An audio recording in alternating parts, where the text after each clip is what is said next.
Good morning and welcome to Project No Name. No name for this one, which you can see lurking behind me, because this one is going to be for sale. It's a mini clubman reshell, and it's got a Honda B20Vtec motor in it, or it will have by the time we finished it. At the moment it is just an empty shell, collected yesterday from Wales, so 12 hours of driving, and the job this morning is to get the van unpacked. As you can see, there's quite a bit of stuff in the back of there. In fact, it's absolutely full. There's subframes, oh, there's absolutely all sorts. I mean, there's like, I can see there's 2 coil packs, multiple spares, and then it's a bit dark in there, but you just see a vast collection of bits and pieces. And you see the exhaust manifold there. I don't even know what's in that. Engine and gearbox are down in the bottom of there. It's a fuel tank, MPI fuel lines, there's 2 bonnets, box there full of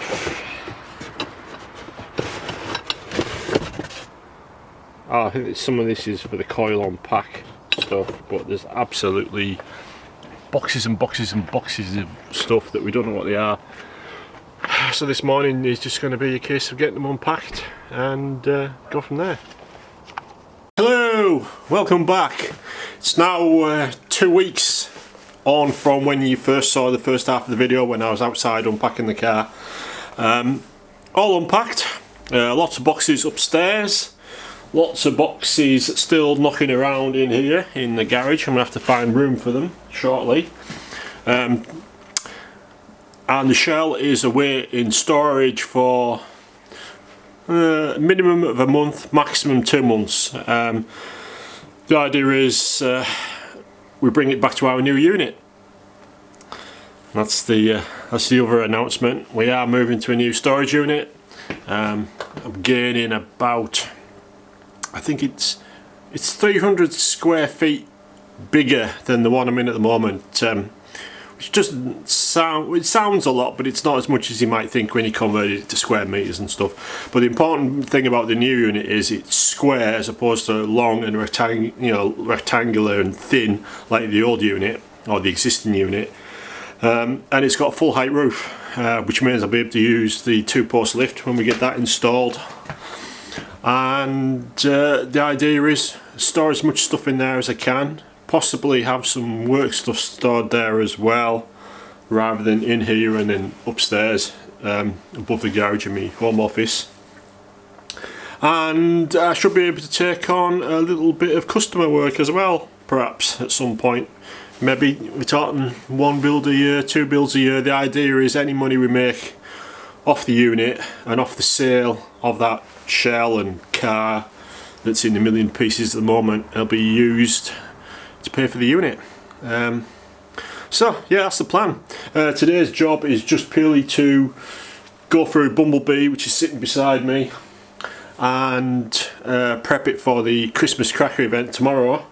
It hasn't been started for months now, so I'm going to check oil, water,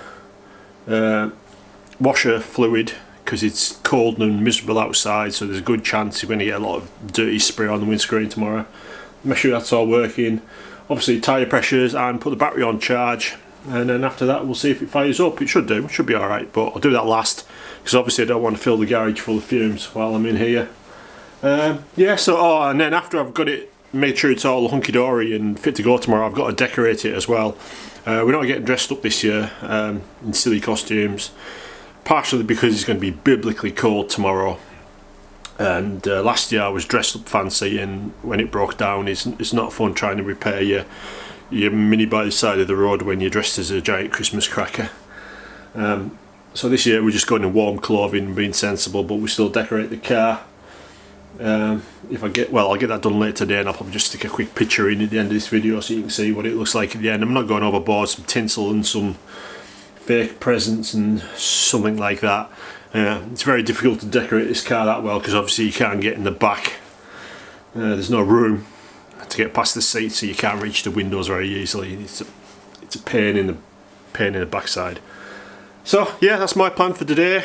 So there's going to be no updates really on the B20 project, the B20Vtec project, until at best end of December if it comes back then, or end of January when the existing lease ends on the property that I'm moving into. I'll just give you a quick squeeze at all the parts that are lying about on the floor around me. There's a load of stuff upstairs that I said, but I've had a look through the boxes. Everything's there. The only thing I can't find, and I've let the guy know that I bought it off, the only thing I can't find is the digital dash. It's one of these all-in-one multi-function digital dashes. Cannot find it. He says it's in there somewhere, but I can't find it. It's definitely not in these boxes down here anyway. So yeah, I'll just show you these boxes. So down here on the floor we've got a B20Z1 block. There's a gearbox under there. I haven't really unwrapped that one yet, to be honest. And that box is all full of suspension parts. I segregated the bits and pieces into the various boxes. So you can see there's all the cones and there's ball joints and all sorts of suspension parts in there. There's a couple of hubs down there that we're going to use. There's another box with various parts. There's a bag here with loads of bits in that I've just labelled up so you can make sense of what they are. I've bought a couple of bits and pieces since. See, there's a bag with all the rear subframe fittings, so we know when we come to reassemble it what's in each bag, in each box. You see there's multiple bonnet, what are you doing, what do you call them? Not the hinges, I don't know what you call those bits, I don't know what the proper terminology is, I can't think. The bonnet locking bits anyway, there's loads of those. And there's a box over there which has got all the all-speed stuff in. It's the all the CV joints and stuff you get from Allspeed. So yeah, that's it really.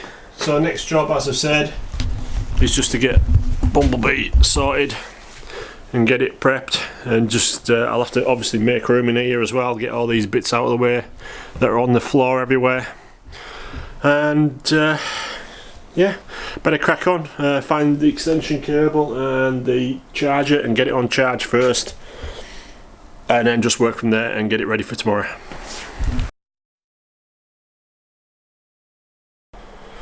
Right, that's it for today. Summertime. Car's hat back up for now. Keep the dust off overnight. All decorated for tomorrow. Checked it all over. Everything was alright. I did try and start it, but it didn't want to start that well. Possibly the cold start feeling was a little bit off, which is one of the things I always keep saying on these videos. You only get one chance at the cold start each time you do it, and I think this was probably the coldest it's ever been because it's only a couple of degrees in here. So yeah, I'm not sure when next video will be. It all depends on what's happening with this garage move, workshop move, and how soon that happens. And then we've got to move all the cars around, etc, etc, etc. But there'll be some videos on the setting up of the new workshop and refurbing of the two-post lift and all that sort of stuff. But that's it for now, and I'll see you next time.